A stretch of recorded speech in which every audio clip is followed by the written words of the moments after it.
This is Dr. Andrew Jones. In this edition of Veterinary Secrets, I'm going to discuss the 15 foods that dogs and cats should never eat.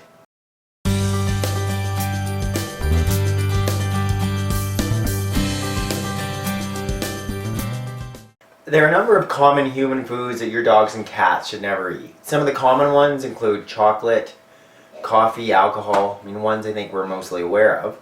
Some of the lesser common ones include grapes, onion, nutmeg, and even the sweetener in artificial gum called xylitol.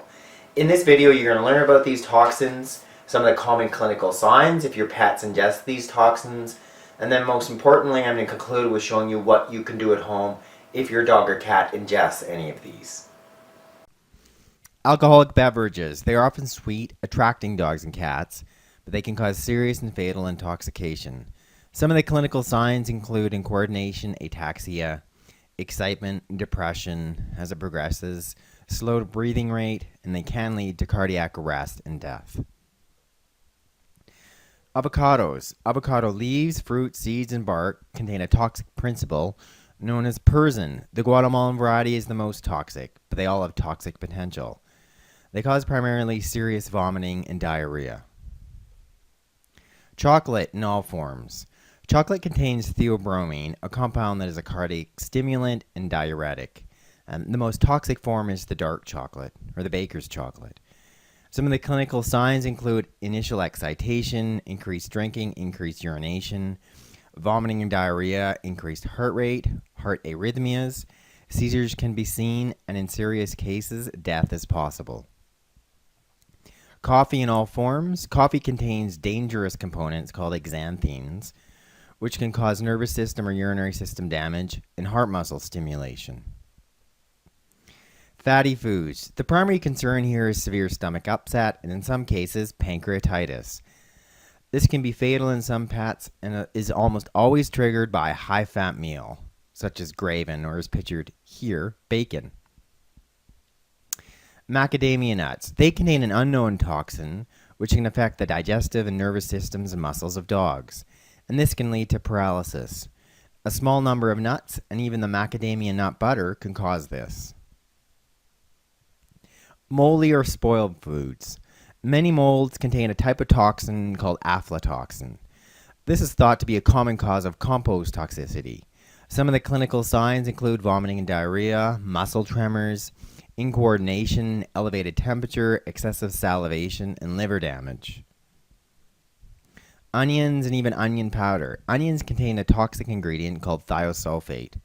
Pets affected by onion toxicity can develop anemia, and even as small as one onion can cause this. Fortunately, all dogs recover once they are stopped from ingesting the onions. Raisins and grapes. As few as 6 grapes and raisins have caused acute kidney failure in some dogs. The toxic ingredient is yet known, and there's no known treatment. The big point here is avoid feeding any grapes or raisins to your dogs. Yeast dough. The yeast dough or uncooked bread dough will rise in your pet's stomach, causing severe gastrointestinal distress, showing up as vomiting and diarrhea, bloating, and signs of alcohol toxicity. Xylitol. Xylitol is an artificial sweetener found in sugar-free products such as gum, candy, etc. Some of the clinical signs relate to a sudden drop in glucose or blood sugar, showing up as incoordination, collapse, and even seizures. Apples, apricots, cherries, peaches, and plums. The stems, seeds, and leaves can be toxic. They contain a cyanide-type compound, and signs of toxicity include apprehension, dilated pupils, difficulty breathing, hyperventilation, and shock. And I just want to highlight that it's the seeds and stems that contain the toxin component, not the fruit itself. Potato peelings and green potatoes. These plants contain solanine and other toxic alkaloids, which, if eaten in large amounts, can produce drooling, severe gastrointestinal upset, including vomiting and diarrhea, loss of appetite, drowsiness, central nervous system depression, confusion, behavioral changes, weakness, dilated pupils, and slowed heart rate. Nutmeg. High levels can be toxic, even fatal. The toxic component is unknown. Signs of toxicity include tremors, seizures, nervous system abnormalities, and even death. Tomato leaves and stems, the green parts. The green parts of the tomato plant are considered toxic because they contain solanine, which has the potential to produce significant gastrointestinal and central nervous system effects. So if your dog or cat is showing some serious clinical signs of ingesting a toxin, the first thing you want to do is be going to a veterinarian. In most cases of poisoning, the most important thing you can do is getting your pet to vomit. Getting them to throw up whatever they've consumed. If they've consumed something caustic, such as bleach or drain cleaner, then you don't want to induce vomiting. So for instance, if your dog has consumed too much chocolate and we're concerned about that causing a toxicity, then we want to induce vomiting.